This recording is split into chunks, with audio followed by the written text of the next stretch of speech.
You're listening to the Huddle Up Podcast with Chad Jensen and Zack Kelberman. Join Broncos Country's deep divers at milehighhuddle.com and sound off. And now it's time to drop some knowledge. Welcome in, everybody, to yet another victorious edition of the Huddle Up Podcast presented by Mile High Huddle and 24/7 Sports. I'm your host, Chad Jensen, and with me is my co-host, my partner in crime in this podcast endeavor. He is your Denver Broncos reporter for 24/7 Sports. He is Zack Kelberman. Zack, you've been on the run this week. You'll have to tell our listeners what's been going on for you. Just a quick aside. But hey, the upside is the Denver Broncos are 1-0 in the division and 2-0 to start the season. It has been pretty, but I'd say they're exceeding early expectations thus far. Yeah, Hurricane Florence, or what it was Hurricane Florence, kind of ran me out of my house. I've been a little dispossessed, but I'm back in business. I'm back with my setup, so it's been interesting. But in terms of the Broncos, it depends what your expectations are, but they're winning the games they're supposed to win, and I talked about that a few weeks ago. That's what contenders do, is win the games they're favored to win, and so far, you can't hit on the results. 2-0. 2-0, baby. Now, we got a lot to get to, obviously, today in the gut reaction. But first, some quick points of business. Make sure you guys are following the show on Twitter. Very easy, at HuddleUpPod. Also on Facebook, find Denver Broncos on 24/7 Sports and Mile High Huddle. And then also take some time to leave a creative review wherever you're listening to the show. Rate the show, whether it's iTunes, Stitcher, iHeart, YouTube, Google Play, what else? Spreaker. And now Spotify, don't forget, you can listen to the show now on Spotify as well. But you guys, you have no idea how much that helps us when you leave reviews and rate the show. It really helps us climb the charts, so to speak, and reach new listeners. And before we dive in, we got to say thank you to the sponsor of today's show, Vivid Seats. Now listen, we all love a night out, whether it's going to see our favorite band in person or being there in the crowd at Mile High to cheer on our favorite team, the Denver Broncos. With Vivid Seats, you can attend the concert, the show, or the sporting event of your choice at a great price. And it doesn't just have to be the Broncos. It can be the Nuggets. It can be the Rockies, who are the season's still going there. Vivid Seats is the top source for tickets for all the live events that you want to go to. And you can sort by price, or you can look for seats in the section and the row of your choice. To make things even better, Vivid Seats is giving listeners an exclusive promo code for new customers to receive 10% off your first purchase with Vivid Seats to save even more money. Here's how you do it. Go to the App Store or Google Play and download the Vivid Seats app. Use the promo code HUDDLE for 10% off your first purchase with Vivid Seats. Promo code HUDDLE. Every purchase is backed by a 100% buyer guarantee. From the biggest concerts and games to the hottest theater and more, Vivid Seats has it all. So download the app, enter the promo code HUDDLE for 10% off your first purchase with Vivid Seats. You guys go make a memory that lasts a lifetime and let Vivid Seats help you get to your favorite live event. And another quick note here, guys. These sponsors are our lifeblood for the show. You guys love listening to the Huddle Up podcast and the other shows on the network. Patronize our sponsors. It's a big deal, and especially when they're great sponsors like Vivid Seats. They're offering a product and a service, and especially 10% off discount when you use the code HUDDLE. That is perfect for Broncos fans, even if you don't live in Denver. If you're wanting to travel and get to that game, here's your chance to get that ticket you need for your Bronco game on the schedule with a 10% discount. All right, so let's dive in here. Denver Broncos finished this thing 20, Raiders 19. And it was ugly to start, Zach. I mean, Case Keenum, it's been, I can even think back to some of the Trevor Siemian vagaries, some of the, Brock Osweiler struggles, Paxton Lynch. And that first half performance from Case Keenum, I think, was equally as mystifying and hard to watch, at least in the first half. But he comes back, he overcomes adversity. There were definitely shades of 2017 in there in the first half of the game. I mean, he threw that bad interception. They weren't moving the ball that well. They went 3 and out, 4 consecutive times. It just did not look good at all. But again, like he showed last week, he showed his mettle.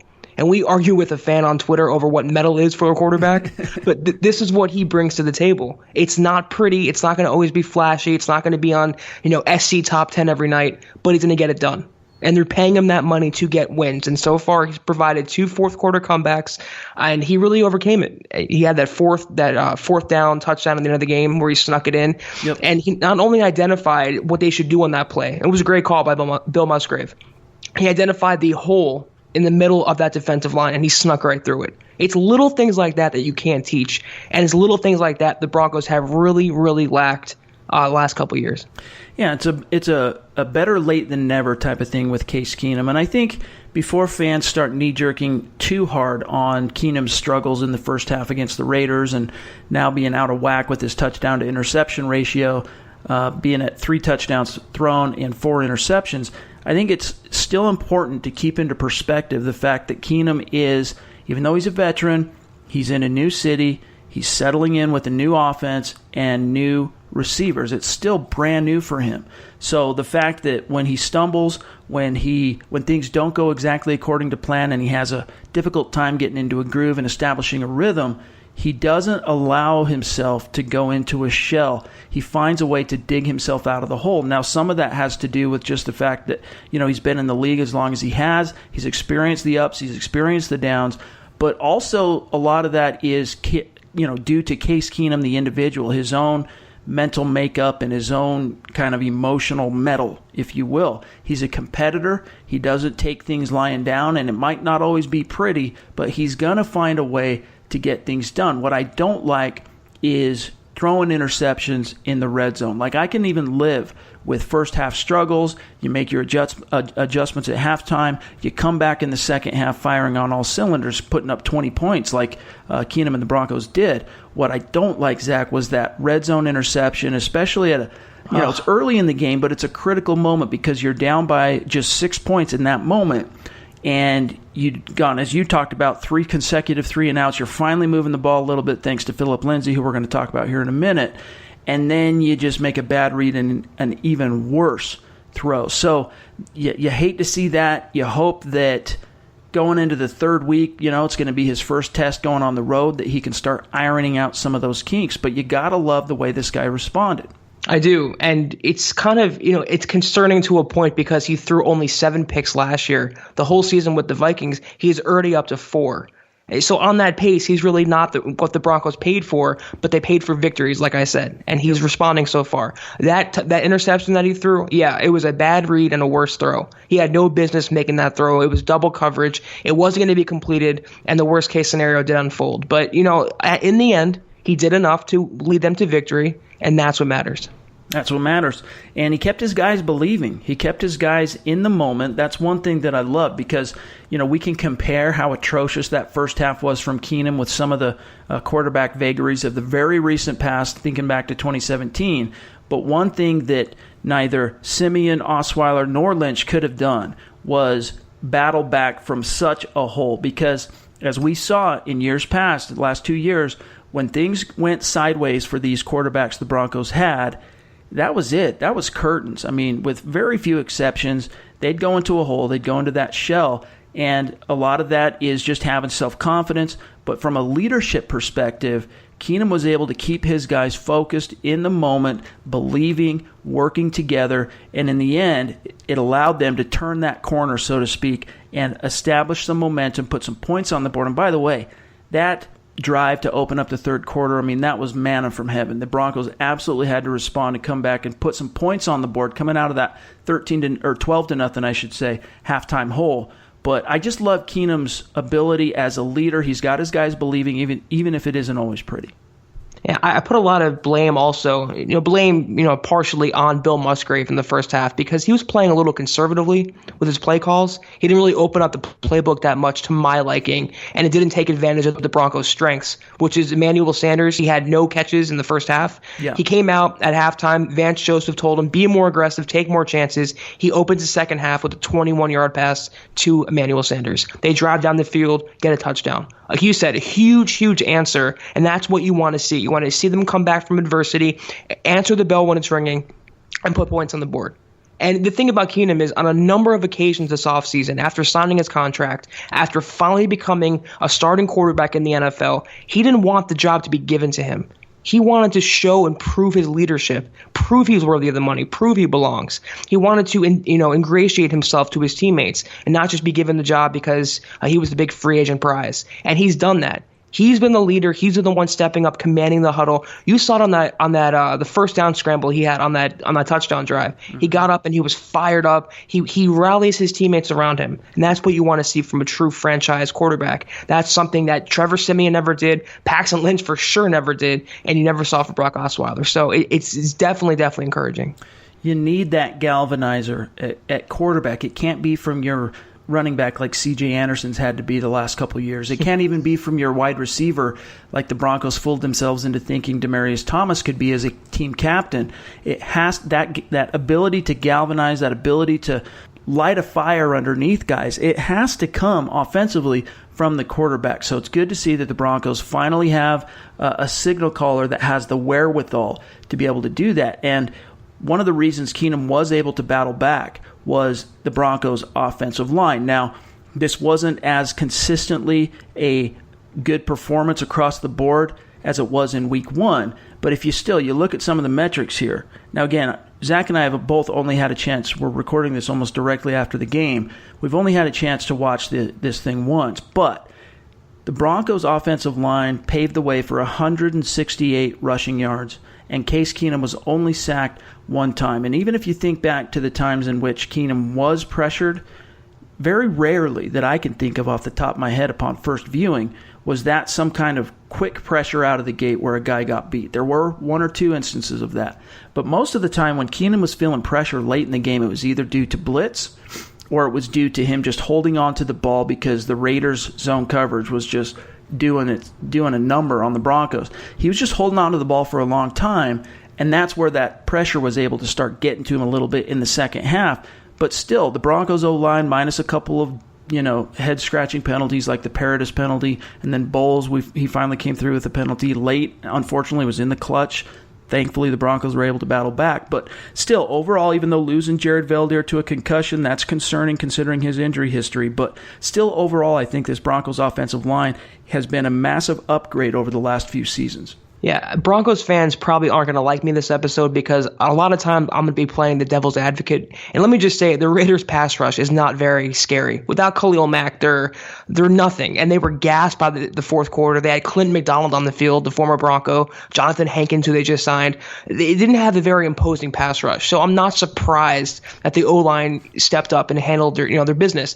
With that being said, though, from the last couple years, all you saw was pressure. Whether it's from the interior, from the edges, all you saw were Broncos quarterbacks under duress. And through 2 games, and it's a credit to Kugler and Kirk Strausser, the offensive line coaches, they've done a great job with the offensive line. I have no concerns with them. Matt Paradis, it was a little leaky today. That's the only thing I can really think of. But Ron O'Leary was a stud. He had a big block, a pancake block on that long Phillip Lindsay run. I have no problem with the O-line. I hope, though, that Jared Veldheer gets out of concussion protocol sooner than later because I do not trust Billy Turner as the right tackle. Yeah. And behind him, you really don't have anyone. You have Elijah Wilkinson as your depth. So they need him to step up because he allowed no pressures this preseason. He went 40 pass blocking snaps in Week 1 without allowing a single pressure. That was the most in the NFL, according to Pro Football Focus. Right. They need a solid right tackle, and Veldheer has been a masterful pickup by John Elway, one of his most underrated pickups this offseason. So as a whole, great job. I want to see what they do, though, against a little bit better of a pass rush on a defense against the Chargers, whatever. Even the Chiefs a couple weeks from now, I want to see a better opponent step up, and let's see what they do. But through 2 weeks, I have no problem. Yeah, and that's the biggest thing, too, is Veldheer has been such a clear upgrade at right tackle for the Broncos, but the caveat for him, we've known it since the moment the Broncos acquired him via trade, was health. We knew he was going to be an impact player, provided he could stay on the field. And so it's unfortunate. I mean, concussions can strike without warning. You never know what type of pop is going to lead to a guy having his bell rung and being out for the rest of the game. But fortunately, unfortunately, however you want to look at it, it was a concussion. It's not like it was knee injury, and even though in today's day and age we understand some of the ramifications and implications of head injuries, in the case of Jared Veldier, we can only hope that this is only going to keep him out in protocol for half the week, and he can return to the starting lineup next week, because it'll be the first test for this unit on the road in a hostile environment, and they're going to need all hands on deck. Now we move on to who I think, Zach, is the MVP of the game, and really the early MVP of the Denver Broncos. It's not Case Keenum. It's Phillip Lindsay. Now, this is a kid who eclipsed 100 yards last week from scrimmage, and then on Sunday in week 2, he eclipses 100 yards again, the majority of which was on the ground. He had over 100 yards rushing and became the first undrafted player to ever do that, to ever produce 100 yards from scrimmage in the first 2 games, Phillip Lindsay. Now, it's not just the fact, Zach, that he was able to produce the numbers, okay, but it's the fact that without him providing that spark, especially in the second half, this Denver Broncos team does not battle back, because Royce Freeman, he was solid in his 8 carries, but it was Phillip Lindsay who was the spark. And just the way how quickly he bursts through that hole, you can tell that the Broncos, it's like they know, Zach. They're like, look, we know we can't feed him too many carries because he's less than 200 pounds. He's not going to be able to hold up to the wear and tear. But they just can't help themselves, because when the chips are down, they know they need to produce on first or second down. Phillip Lindsay's the guy that they believe can get it done, and he's proven that so far. I said it last week, and I'll say it again. It's not crazy to say that Phillip Lindsay is the Broncos' best running back. With respect to Royce Freeman, as an early down, between the tackles workhorse, Phillip Lindsay just does it all. He was the first Bronco in history last week to record a touchdown reception in his first game. This week he sets an NFL record. He reminds me of Darren Sproles with a little more power. And a little more durability, I think. A little more, he can withstand more carries. You cannot take him out of the game. He always is churning his feet. He's always wiggling out of tackles and gaining a few extra yards. How did he go undrafted is so beyond me. Yeah. I'm baffled at that.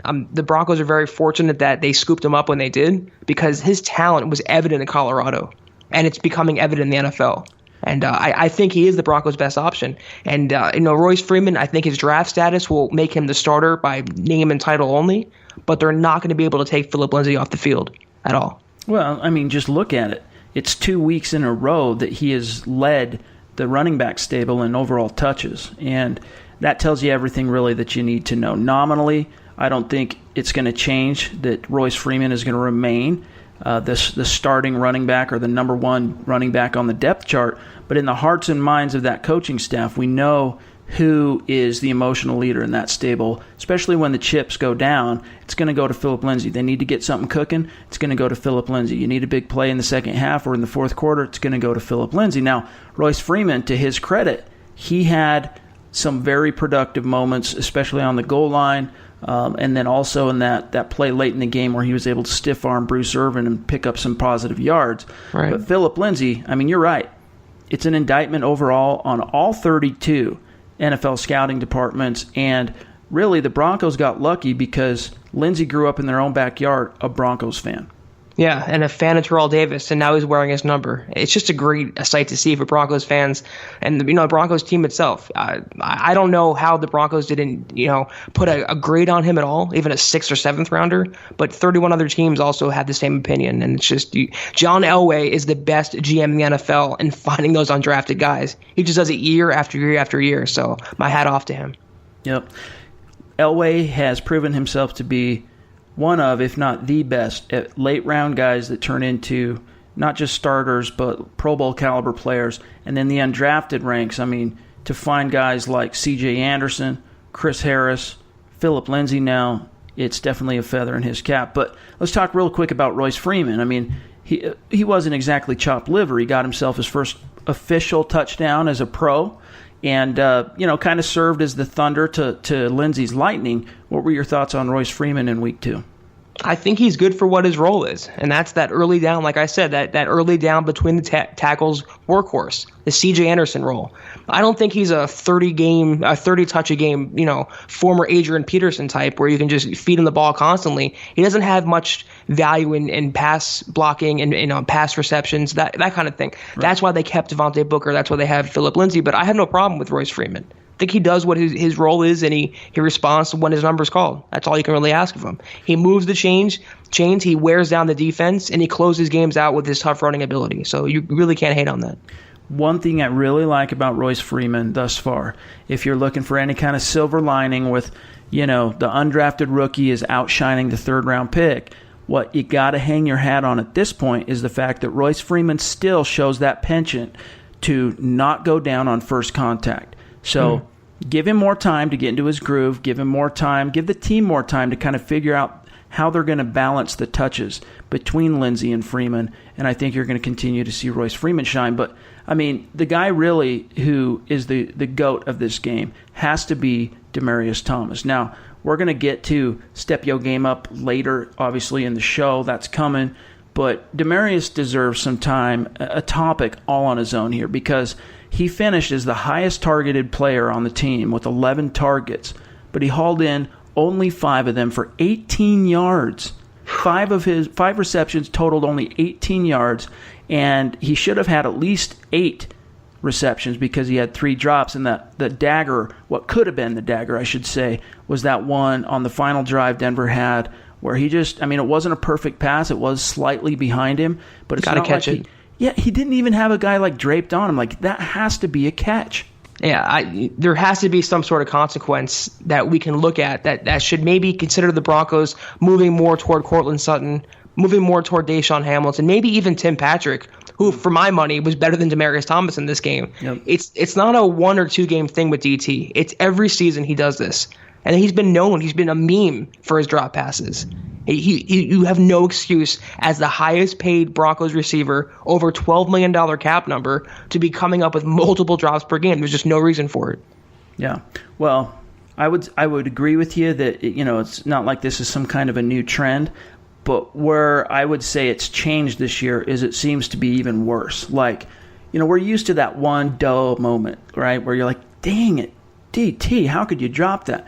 But like 2 and 3 drops per game, plus in the opener he had the other lapses with the penalty and some others, and the miscue with Keenum on that first interception in week 1. Like, it's adding up. And if you're a coaching staff, it'd be one thing if there was absolutely nothing behind Demaryius, but you've got 3 legit wideouts, 2 of which have been making plays.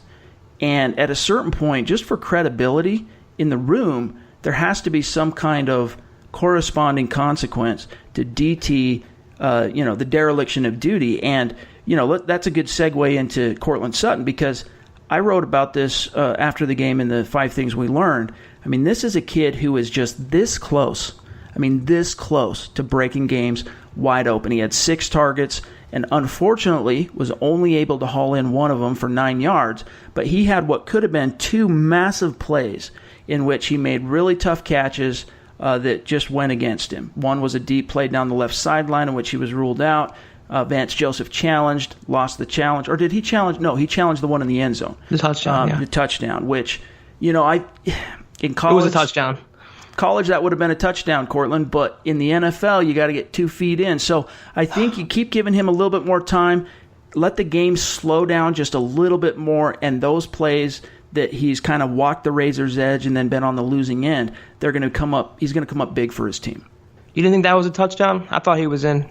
Well, I could see it go either way. My point about the 1 foot thing is, in college, that would have been a guaranteed touchdown. In the pros, now it's up for debate, and, it was the type of play, I think, Zach, where if it would have been ruled a touchdown, it probably would have stood, but because they ruled it incomplete, they stuck to their guns. Yeah, there wasn't enough evidence. Indisputable evidence, right? He's, like you said, you took the words right out of my mouth. He's so close to becoming that game-breaking receiver and translating what you saw this summer into the regular season. It's good that Case Keenum has confidence in him, though, to go toward him in those situations. And I thought it was a touchdown. I thought his feet were in, and it should have been ruled a touchdown on the field, but that's another story. Glad they got the win. The more he produces, though, and he only had one catch. Yeah, he should have had more. But it's good that Case Keenum has a bond with him.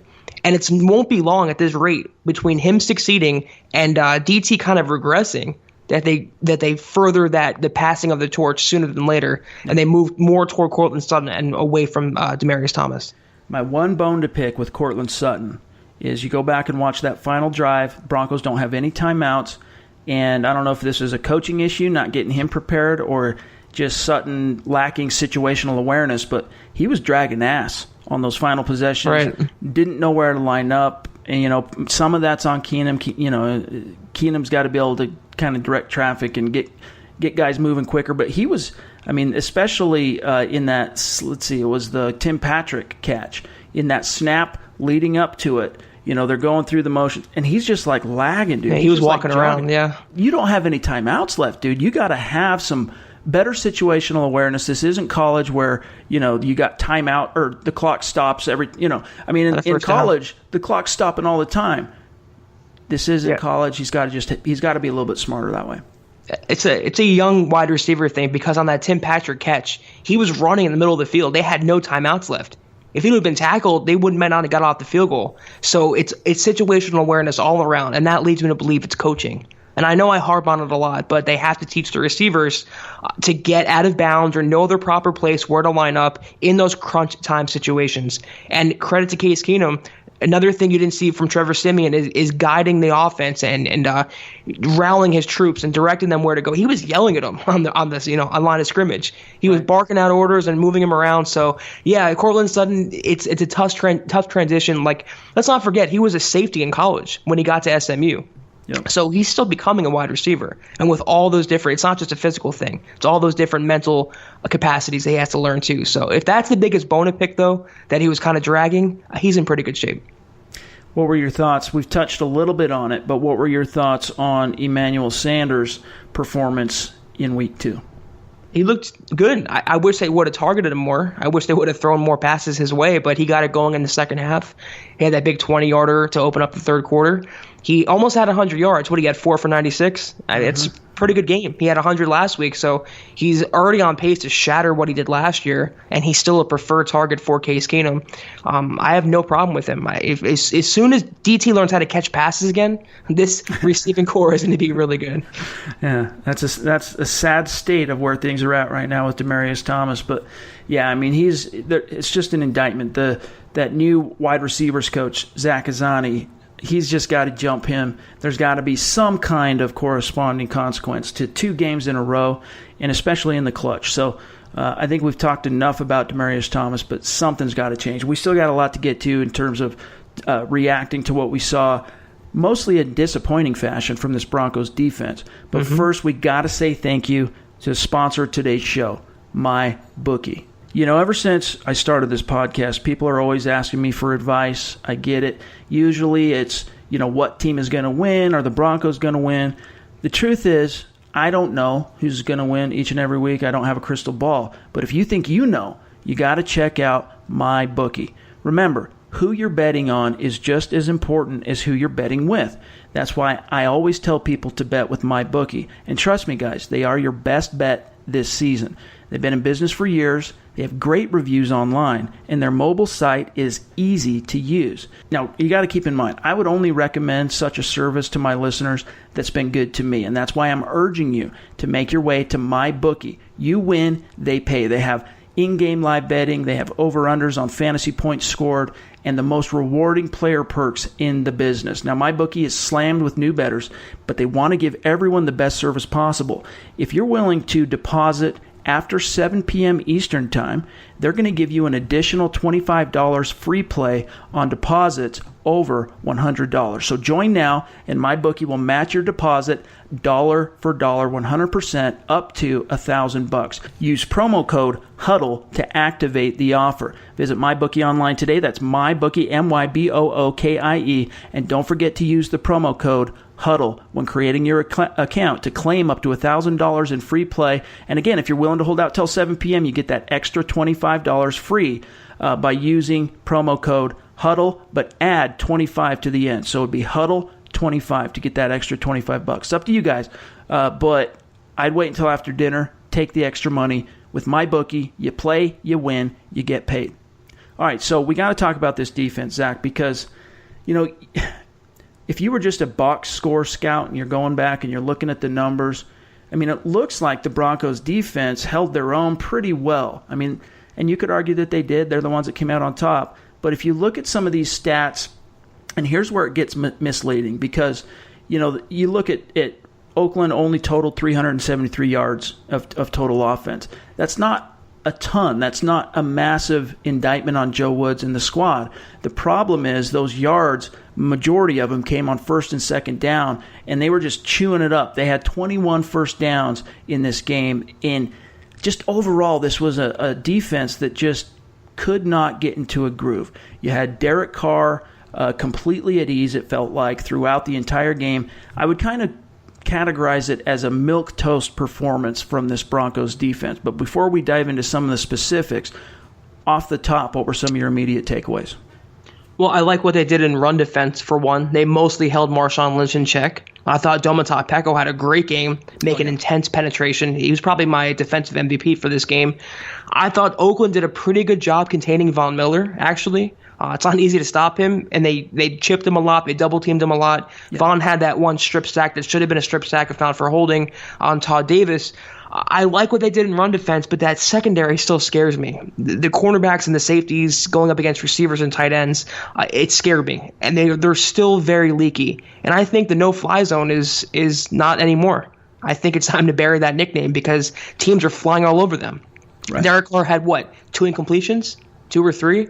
And he had all day to throw pretty much. And he just found a groove, hit Amari Cooper, hit Jared Cook. So pleased with the run defense. The secondary, not so much.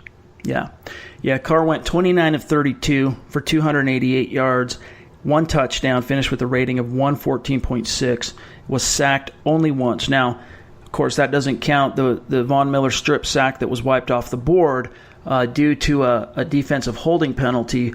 But, yeah, it was not good. And here's the thing is, it's weird because I agree with you that, again, you look at the box score and it looks like they were able to mostly keep Marshawn Lynch in check. He only finished with 34 yards rushing on 10 carries. The problem is the majority of those rushing stats that the Raiders were able to produce, 64 yards rushing for Marshawn Lynch, but the majority of them came in the second half.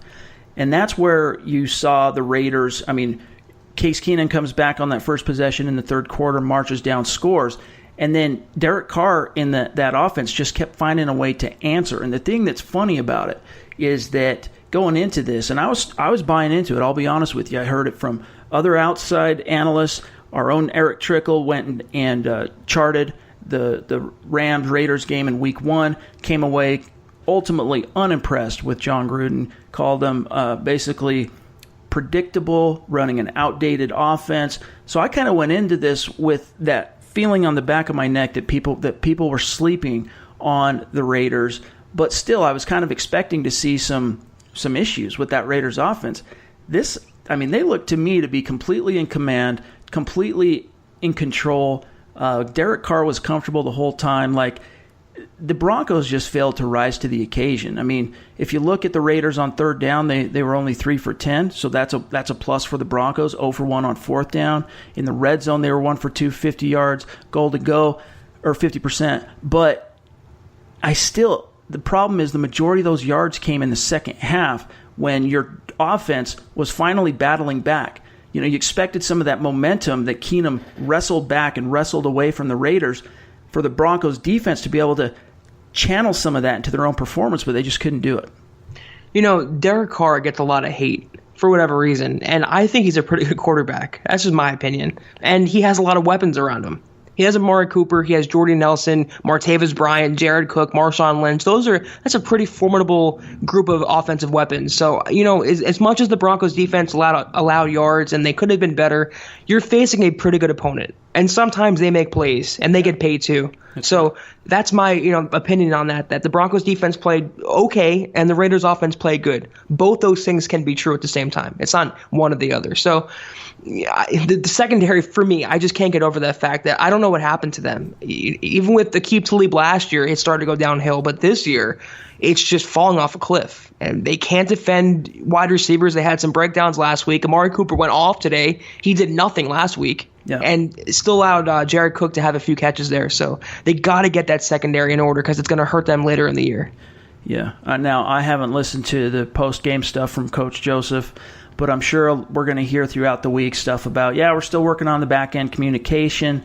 Enough's enough on that. Stop using that as any kind of excuse to hold on to. I mean, you could tell the Broncos went into this really feeling like they had to neutralize Jared Cook, who went off for like 180 yards in week 1, coupled with the fact that the Broncos allowed over 100 yards from scrimmage and a touchdown to tight ends in the opener. It's understandable that they wanted to take away Jared Cook. Did they neutralize him? Yes. He caught 4 passes for 49 yards, but it came at the expense of Amari Cooper just going off 10 receptions for 106 yards. So they've got to be able to find a way to do both. And I agree with you that that's an indictment on the corners. Chris Harris got burned for a touchdown. Bradley Roby was getting smoked on the regular by Cooper. And then you saw some lapses finally from Adam Jones, Pac-Man Jones, guys just giving way too much of a cushion. That's one thing I don't understand. Yes. I know a lot of this has to do with the way Woods was calling it. But why were they allowing such a monumental cushion to these receivers off the line of scrimmage? It was allowing Derek Carr to do what he needed to do as far as the short game, and it cost the like Adam Jones in particular on a couple of plays, plus he had the defensive holding penalty that cost the Broncos. So I agree with you that there's just something not clicking. Chris Harris hasn't been playing at the same level, and maybe some of that is him kind of feeling like he has to pick up the slack, not as confident in the talent around him this year. What baffled me was Derek Carr was feasting on those short, quick passes. Why would you give 10 yards of cushion and not play bump and run coverage? It made no sense to me, and that falls on coaching. I say it a lot, but that's Joe Woods, that's Vance Joseph, 2 former secondary coaches. They got to know when to call man, when to call zone, because they were giving way too much of a cushion on the outside. And about Jared Cook, yeah, he only had 4 catches, 49 yards, but those catches that he was wide open. Mm-hmm. That shouldn't ever happen. I mean, wide open. Ridiculously wide open. It should never happen. And they bracketed him, too. They used a safety and a linebacker, and that's why Amari Cooper was one-on-one. And Adam Jones, to me, had a terrible game. He looked good in week 1, but he was terrible today. Tremaine Brock got picked on. Mm-hmm. And they don't have that young corner to develop. They have Yadam inactive every week, which is an indictment on him and the coaching around him. So Chris Harris, he's supposed to be their best corner, but he's not infallible. He's not perfect. And when he gets beat and he's not at the top of his game, the rest of that unit just suffers. And Bradley Roby, it's starting to become a problem now. You saw it in the preseason, you saw it last week, but he just can't hang sometimes. But the coaches have to do a better job, I think, scheming around how to defend wide receivers, how to avoid those communication lapses, and when to play man versus when to play zone, because that 10-yard cushion needs to go away. That can't happen anymore. Yeah. Well, especially when last year was the first time in 3 years that Chris Harris didn't go to the Pro Bowl or make an All-Pro team. And if the season continues the way it has started for Chris Harris, that's going to be 2 years in a row that he's not going to get any personal accolades. And I do think that some of it has to do with just him not being as confident in the talent around him. But you turn that attention to Bradley Roby. I mean, this is his opportunity one-on-one with Amari Cooper, because the Broncos are selling out to stop Jared Cook. I mean, you've got to be the one that makes the difference in that matchup one-on-one. If you really want to hang with the big boys, if you really want to be considered one of those shutdown corners and either get a massive extension from the Broncos or, barring that, go out on the open market and get yourself a massive extension, this isn't how you do it. I mean, the way he's playing right now, he's actually over-earning his actual ability right now. He's not, the way he's playing is not $9.5 million a year like he's making right this year in his 5th-year option. So, you know, these guys, hopefully they can dial it back in because, yeah, they've faced a couple of really good quarterbacks to start the season. You can argue that it's going to get a little bit easier next week going on the road, even though I would say that Joe Flacco has been playing a little bit better this year so far, even though they're 1-1. So Yeah, the onus is on them, though. It's not good. I would say, though, at least the safeties probably played a little bit better in terms of tackling. There were still a couple issues, especially with that touchdown over the middle that Harris was in on, that I'd like to see the safeties have a little bit more awareness and close a little bit faster on the route than what I saw. But what do you think of Justin Simmons in week 2? Do you think he made up for some of those lapses last week? Yeah, the tackling was good, and that touchdown that they got beat on, that was just a dime by Derek Carr. Yep. I mean, it was a laser, and Harris and Simmons ran into each other, but I have no problem with Justin Simmons. To me, I know it's kind of a hot take, but he's their best secondary player right now. Better than Chris Harris Jr., just consistent, and I think he's in for a Pro Bowl year. The tackling was good. They didn't go high on Marshawn Lynch too much, something they struggled with last year. They wrapped up. There weren't too many lapses. He's holding it down right now, but they need more consistency from Bradley Roby, who was also beat, by the way, last week by Brandon Marshall. Yeah. So it's every week he can't match up. It's one thing to get beat by Amari Cooper, but 54-year-old Brandon Marshall toasting you, it just can't happen for a first-round pick. So Justin Simmons, to me, is the most consistent, but that whole unit has to thrive and has to come together. No doubt. Now, here's the other thing. Von Miller, strong as usual, especially in the first half. He had that strip sack we mentioned that was called off, and then he got himself another sack. But he was mostly neutralized in the second half. Why? Here's why. Now, again, keep in mind, only watched the game once. Coach's film doesn't even come out until Monday. But here's what I saw off the cuff, is that Von Miller was mostly neutralized in the second half because, and I talked about this a few minutes ago, the Raiders were able to run the ball in the second half, especially with Marshawn Lynch. And when you do that and you're getting, second and shorts, third and shorts, you're moving the ball on the ground, it neutralizes a guy like Von Miller's ability to tee off the edge. And so Von Miller, he's only as good as, sometimes this goes to show, his supporting cast. Now, that's one thing. The other thing was Bradley Chubb. 6 pressures, I think it was, in the opener, half sack. He seemed pretty much like a non-factor upon my first viewing of the game. Yeah, Shane Ray actually played the first series, so I don't know what they're doing there at outside linebacker, but yeah, he didn't have much of a factor. I want to add, though, a couple things about Von Miller, the way they neutralized him, and I give Oakland a lot of credit for it. They had a good game plan to go against Von Miller. They had quick passes by Derek Carr. 3-step drops, get it out of your hand, find those slants to Amari Cooper, those in routes. Good job by them. Also, they chipped him a lot. Almost every single snap, he was shipped by a tight end, double team, triple teamed. He was neutralized, and every time Derek Carr held the ball for more than 4 or 5 seconds, he bulldozed Donald Penn, Von Miller. It was just a bloodbath. So they did a good job against him, but Bradley Chubb didn't do much today, and he's going to have those ups and downs. I've been saying this for a while now, that people expecting him to be the rookie of the year right out of the gates. It's not going to happen. It's going to be a transition. He's going to look good some weeks and not so good some other weeks. He's still making that conversion from defensive end to outside linebacker. It's not going to happen overnight.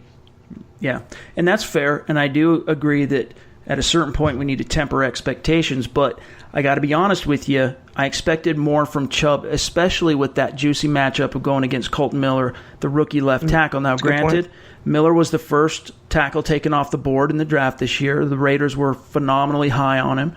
But listening to all of our draft experts at Mile High Huddle, including Nick, Kendall, Eric Trickle, none of them were impressed by Miller and felt like he was pretty weak overall coming out of UCLA. So it surprised me to see how well he held up one-on-one against Bradley Chubb. And then again, you bring up the short passing game. We've touched on that a little bit already as a factor in neutralizing Von Miller. That was certainly part of it as well. And here's why, yet again, it's another indictment on Joe Woods and the Broncos defense overall from a scheme perspective. The Raiders telegraphed their penchant for doing that last week. Aqib Talib, after the game, talked about how the first half, where the Raiders were able to get some licks in on the Rams, they come in out of halftime, and the Raiders didn't adjust. They were just Derek Carr just throwing it underneath. And so once they took that away and realized that Carr wasn't going to test him deep, it was curtains for the Raiders. Why couldn't the Broncos do that? Why were the Broncos not able to recognize that they needed to take away the underneath? Because I don't recall the Raiders really pushing them down the field, testing them vertically. So they allowed the Raiders, in other words, here's where it's really an indictment, is The Broncos allowed the Raiders to beat them the way they wanted to. They allowed them to win with one of their strengths, which is the short underneath game, and then hammered them with Marshawn Lynch in the second half. I think you nailed it a few minutes ago when you said that they were so focused on guarding Jared Cook and defending that tight end problem that they let Amari Cooper run wild. And they figured probably that Von Miller can just do what he does best, get off the edge and get sacks. He's not going to have 3 every week.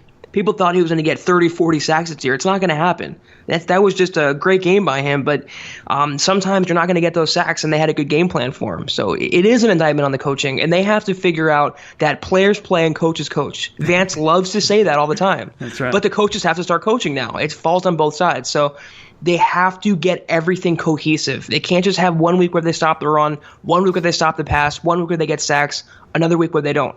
It all has to come together because the talent is there. Now it's on Woods to put it all together. I expect you're going to see a bounce-back game from the Broncos defense. Even though they're going on the road, they're going to be in a hostile environment. I think they'll bounce back. But we still got a lot to get to. Here in a second, we're going to talk about who needs to step their game up. We've got to diagnose a bad take. We got the Mile High mailbag. But first, we got to say thank you to the sponsor of today's show, Lightstream. Now, here's the thing, you guys. Have you ever looked at your credit card statement and been shocked by the interest rate? I know I have. That's the truth. But did you know that you could actually roll all of your credit card debt into one monthly payment at a lower fixed interest rate? Lightstream allows you to do that. Now, here's what they do. Lightstream offers credit card consolidation loans from 5.89% APR with autopay. That's lower than the average credit card interest rate by over 18% APR. You can get a loan from $5,000 to $100,000, and you can even get your funds as soon as the same day you apply with Lightstream. Lightstream believes that people with good credit deserve a great interest rate and no fees. And a fun fact about Lightstream, every time they fund a loan, they plant a tree. So if you're wanting to do your part to keep this blue planet of ours spinning around and keep the temperatures down and do your part to avoid global warming, Lightstream's doing their part too. So you get a loan funded, they're going to plant a tree for you. Now, the listeners to the Huddle Up podcast are going to get a special discount on top of Lightstream's already low rates. And the only way to get this discount is to go to lightstream.com/huddleup. That's lightstream.com/huddleup. Now, again, you guys, in today's day and age, I've experienced this myself, where credit card and consumer debt can absolutely throw your entire life and financial situation off track. Go to Lightstream, use that opportunity to get a low APR, consolidate it all down into one low monthly payment. We say thank you to Lightstream, such a phenomenal service, such a phenomenal opportunity as a sponsor for sponsoring the show. Now, subject to credit approval, rate includes 0.50% autopay discount.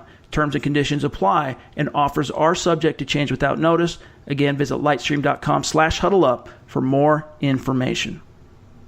All right. Love Lightstream. Seriously, that was when they came to the table wanting to sponsor the show. I was so excited because I know how much true debt consolidation with a low interest rate can change and alters people's lives for the better. So, all right, now we got to move on, though, and talk about we got to diagnose a bad take. Now, last week we destroyed somebody from Twitter. This one this week is also motivated by some Twitter stuff. And really what it comes down to for me, there's not one person in particular. It was my entire Twitter feed throughout the game just getting destroyed when things were going sideways for the Broncos. Vance Joseph just getting shade thrown on him like crazy. Every little thing. Case Keenum gets sacked, it's on Vance Joseph. Von Miller gets triple teamed and chipped, that's on Vance Joseph. Every little single thing was on Vance Joseph. And I'm not painting with too, broad strokes here. I know it's not everybody. But I had to take exception. Those of you who follow me on Twitter, which I assume the majority of you do, probably saw my little rant that I went on. Zach gave me a little bit of a hard time on it. I get it. I understand. But here's the thing, though. Again, I get it, why Broncos fans feel the way they do and why they're so quick to criticize and blame VJ for things. You're coming off a season in which, not only did he preside over an 8-game losing streak, the longest in decades, the team finished 5-11, and he just overall presented himself to be in over his head.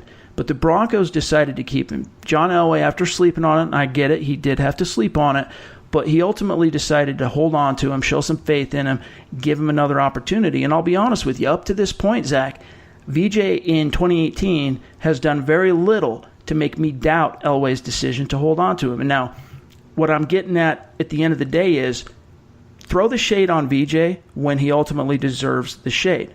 Okay, like, for example, Zach brought up a great point about how the cornerbacks were playing off coverage and just some of the ways they defended or lack of defense on the short passing game. VJ, as a former secondary coach, you could argue that part of that blame falls on him, that they should have adjusted to that, especially in the second half. If you're going to blame someone, find the real people. And in this case, Zach, here's my thing. Final thing, I'm going to get off the soapbox. The biggest issue, you talk about coaches coach, players play, the biggest issue for the Broncos, in my opinion, in week 2 was a lack of execution overall on both sides of the ball.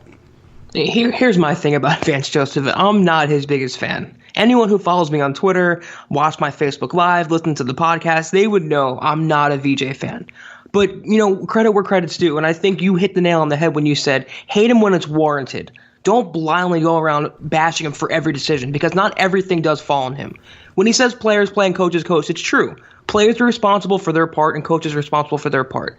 The thing about VJ, he had a good and bad this game, as he does every other week pretty much. Right. The first half, I don't know what he was thinking with his clock management in the end of the first half, taking timeouts and not taking timeouts. His situational game planning and coaching, it leaves a lot to be desired for me. But he kind of made up for that in the second half. He challenged that spot of the first down the Raiders had, and he won that challenge. And it was a good decision by him because they initially marked it. I believe they gave him a first down. Right. And it was well short. It was at least a half a yard short. It was good awareness by him. So, yeah, he gets a lot of hate because Broncos fans, they have no faith in him, nor should they at this point. He had a 5-win season last year, 11 losses, an 8-game losing streak. He was supposed to be a leader of men, and the team quit on him, arguably, last year.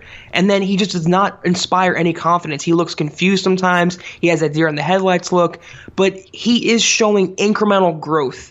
And that's what you want to see. You don't want to see regression. You want to see progression in even the slightest bit. So I agree with you that the constant Vance Joseph hate, it's not very warranted for him. You can't hate on every single thing he does. If he takes a step on the field, they hate on it. You can't just be that way. It can't be blind hate. He showed some positive signs today. The team is 2-0. He has them buying in right now, keyword right now, and you really can't, hate on that too much. Yeah, save it for when it's warranted. That's the key. That's all I'm saying. And Lord knows there's going to be times this year when it is warranted. But when it mattered most in the second half, he was faced with some very difficult clutch decisions. He rolled the dice both on the challenge on that conversion that Zach mentioned late in the game, and then he also had the balls to go for it on fourth down with Keenum's rush up the gut, down by 2 scores, when a field goal would have still narrowed the score to 1. But then had he not done that and the Broncos settled for a field goal there, on that final possession, a field goal wouldn't have done it. The Broncos would have had to have punched it all the way in. And so that was a deciding point in the game. And you got to thank VJ for that. You got to tip your hat. Now, obviously, he has guys in his ears, his analytics guys up in the booths that are giving him all the odds, telling him what's probable, what he needs to do. It's time to give him credit where it's due. When it's time to jump him. And I just don't feel like up to this point, 2 games in, they're 2-0, I don't feel like the hate is warranted. So pump the brakes on that. Now, one quick thing before we get to the Mile High mailbag. Time for Step Yo Game Up. And this time, Zach, we've got a 3-headed monster here. Now, we've already talked about each one of these guys, but it's a 3-headed monster for a reason. The 3 guys that Zach and I both agree need to step it up. Quarterback Case Keenum, got to cut out the killer mistakes that are really costing his team. Demaryius Thomas, same thing with the drops and the lapses. And then Bradley Roby, he's just overall got to be more consistent and play with more intensity and not allow as many receptions as he has through 2 games. I mean, all 3 of those guys, what they have in common is they're being very highly compensated, and they're not doing their job to their fullest extent. And it might be nitpicky to talk about Case Keenum because he engineered a game-winning drive, but he cannot make those throws. Those bad interceptions, which was a bad read and a worse throw. They didn't pay him $18 million a year to be this gunslinger. They want him to be a game manager. Take care of the game. Don't turn it over. That was their biggest bugaboo last year with Simeon and Osweiler and Lynch, was turnovers. He's already had 4 this year. So he has looked more positive than negative to me. There's been more glimpses of hope than pessimism to me, but he cannot throw those interceptions. He cannot turn the ball over. That's not how they're going to win this game and win these games this season. Bradley Roby, he got beat over and over and over in training camp in preseason. I thought, okay, maybe it's the preseason, maybe it's training camp. It's just they're not putting too much stock in it. But you saw it in week 1. You saw it today. He's not going to get a big contract if he continues playing this way. And like you said earlier, he's getting paid very well this year on his last year of his contract or of the option, and it's not stepping up for it. It's not to fill in for Aqib Talib, to have this type of performance. It's just not cutting it. So and we talked about Demaryius Thomas, highest paid receiver on the team. He drops more balls every week than he catches them. He just he has to play better. All those 3 players, they're all key to the Broncos' success. They're all star players in their respective positions. They have to play better. Couldn't have said it better myself. And the thing with Keenum, you can give him a little bit of a pass because he was such a deciding factor in the Broncos storming back and ultimately getting that win. But you can't you can't check into the game and start playing the way you're supposed to play in the third quarter and just forsake the first and second quarter. And I think your point is especially salient here, the fact that these are 3 of the highest paid players on the team that we're having to tell and talk about as 3 guys that need to step it up. So if that doesn't tell a little bit of the story here, the Broncos are fortunate to be 2-0 when you got 3 of the highest paid players not towing the line. So hopefully these guys can put it together and show a more consistent and efficient performances respectively heading into week 3. Now, we move on to the Mile High Mailbag as we are running long here. Zach and I are your football priests, and we are here to offer answers and absolution to your burning Broncos questions. And the first one comes from Jacob Smith on Twitter at JS Mile High 9798.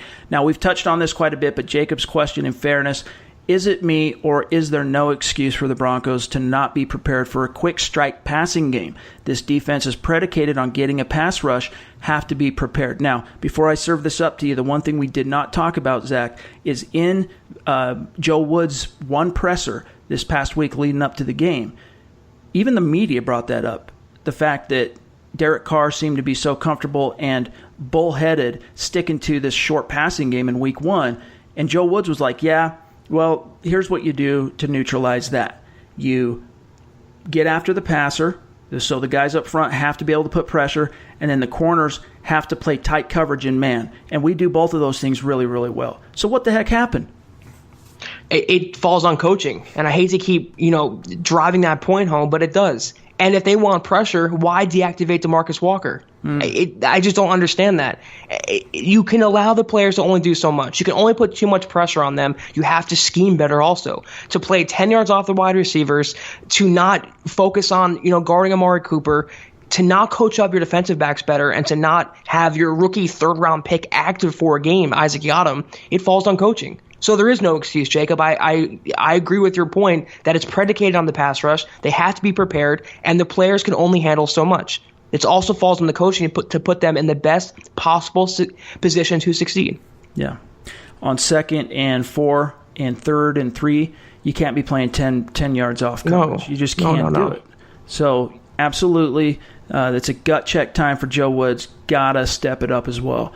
Next question comes from E on Twitter at Zeb211. Zeb's question is, at what point is Cortland Sutton featured more and DT is phased out? # too many drops. Yeah, they are too many drops. I think after 2 weeks, it's a little too soon to press the panic button just yet, to start rewriting the depth chart and to think that Sutton passed him up yet. They're probably going to feed him next week against that Ravens secondary and see what he can do to Demaryius Thomas. But if it continues and Sutton continues to progress, they're going to have no choice but to start going away from Demaryius, and he might even be a trade candidate in the middle of the year. You never know. It's a very, very highly paid player. They might want to move him off the books. The Broncos showed they have no problem with swallowing cap money with Paxton Lynch. They might do the same thing with Demaryius Thomas.